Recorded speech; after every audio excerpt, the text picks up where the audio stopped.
So good morning, everybody. So what we're going to go through today is a bit more of a day trading focus, really today. I mean, some of the stuff can be more applied to longer term markets as well, but we're going to be looking at some of the day trades for yesterday, some of that sort of action, and we're going to be looking at trade management as well. I've had an email from Peter who's asked me to go through some various scenarios for trade management, so I'm going to go through those. Good questions, I'll be honest. So very happy to go through those, Peter. So thanks very much for that.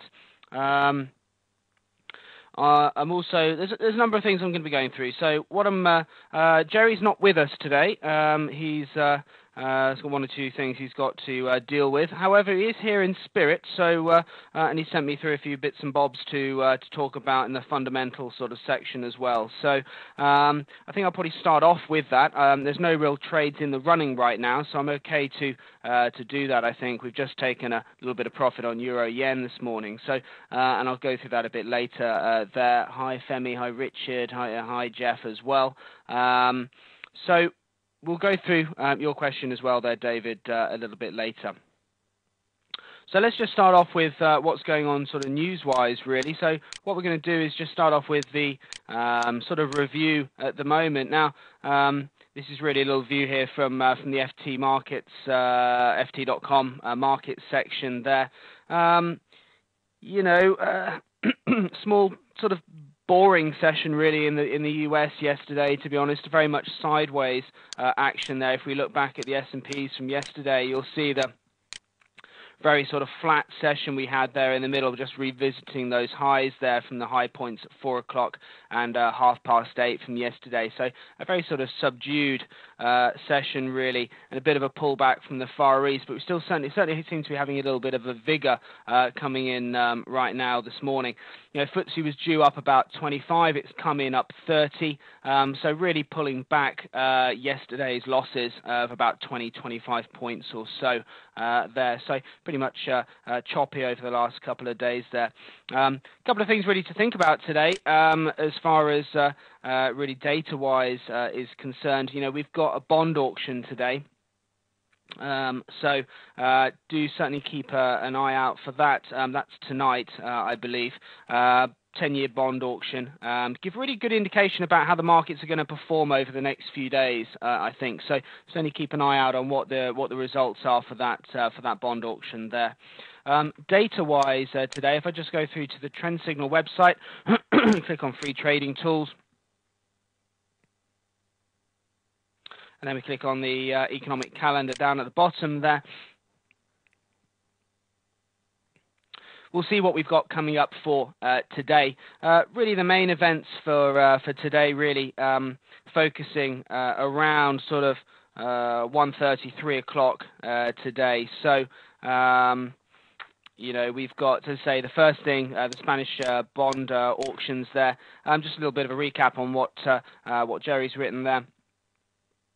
A lot of attention was focused on Spain last week about the risk of its economy from its indebted banks and the effect this is having on the Spanish government to fund its debt whilst the economy shrinks further this year.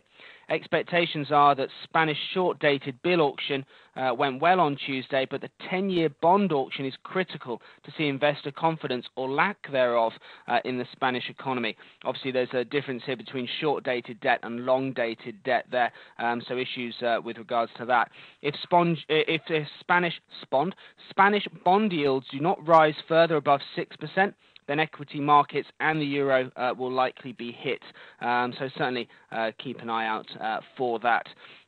With regards to the economic data there, unemployment claims at 1:30, certainly a time to be putting on your wall there, 1:30. So keep an eye out for that, unemployment claims. And then at 3 o'clock, we've got a couple of high impact data points there with existing home sales and the Philly Fed manufacturing index.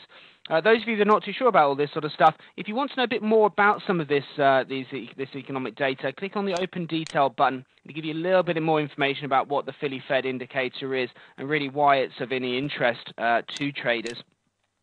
With regards to the Philly Fed, it further supports manufacturing sector. Then QE expectations would build with negative impact for US dollar and even positive effect for US bonds. Keep an eye out for that. 1:30, 3 o'clock are really the key data times for today. To be honest with you, moving through to tomorrow. We've got a couple of points here. German IFO business climate there. That's out at 9 a.m. ZEW was stronger than expected on Tuesday. This is, so it's going to be interesting to see how this one pans out. So those of you looking to trade the euro tomorrow, keep an eye out 9 o'clock, and then retail sales 9:30. I think we all know what retail sales is, but we're hoping to see an improvement in retail sales, but that's what the MPC is saying. But we will see. That's certainly what the minutes suggested there. MPC sort of concerns about sort of stubborn inflation rate. Maybe data will be better than expected, further supporting the recent strength seen in the sterling. We obviously saw that big rally yesterday, didn't we, on sterling dollar there. For equities, though, the drug that is QE may not be provided, which in the short term could be negative. So it'll be interesting to see if today's rally will be relatively short-lived. At the moment, we're up 44. But when these various data elements come in, it'll be interesting to see whether that is given back to any degree. With regards to data earlier in the week, on Monday we had the Empire State Manufacturing Index. It came in at 6.6 and we're expected at 18.1, which is considerably weaker than expected. And it really does increase the importance of the Philly Fed, which is why it's one of Jerry's key elements for the week really and for the day today. Moving forward back to Tuesday, we have the ZEW, which was a lot stronger than expected, and certainly, as we say, focuses attention to the German IFO business climate there. Could the Eurozone data be improving against expectations, whilst US data appears to be missing expectations there? So definite disparity. And we're sort of noticing that on the higher time frames, really, between sterling dollar and euro dollar as well. If I have a look at some of the charts there, you'll notice, obviously, that euro dollar, we have the sort of more weak euro dollar chart really on the 4 hour, whereas I move to sterling dollar, we've had massive strength over the last couple of days on sterling dollar there. So there's a massive difference there and disparity between those markets, and obviously that data is having a big impact on that. On Wednesday, yesterday, we had the MPC minutes from the Bank of England.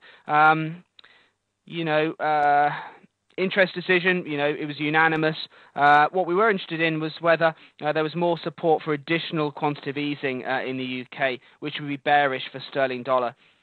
In the end, the minutes confounded expectations were there's sort of less support for QE, with voting going at 8-1 against further QE, having been 7-2 from previous month's meetings. Hence the big rally in sterling dollar yesterday, as we saw at this point here. As advised on Monday's meeting, the MPC minutes can create volatile moves, and yesterday was no exception as cable jumped 70 ticks while sterling rallied against euro by a similar amount. Interesting to look at that euro sterling chart. Where are we?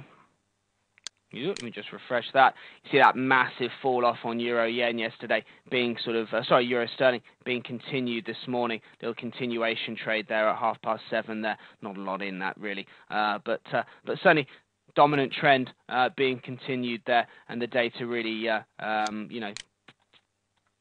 following through with the major trend. So hopefully that's kind of useful. So just to recap, the major data points really for this week, for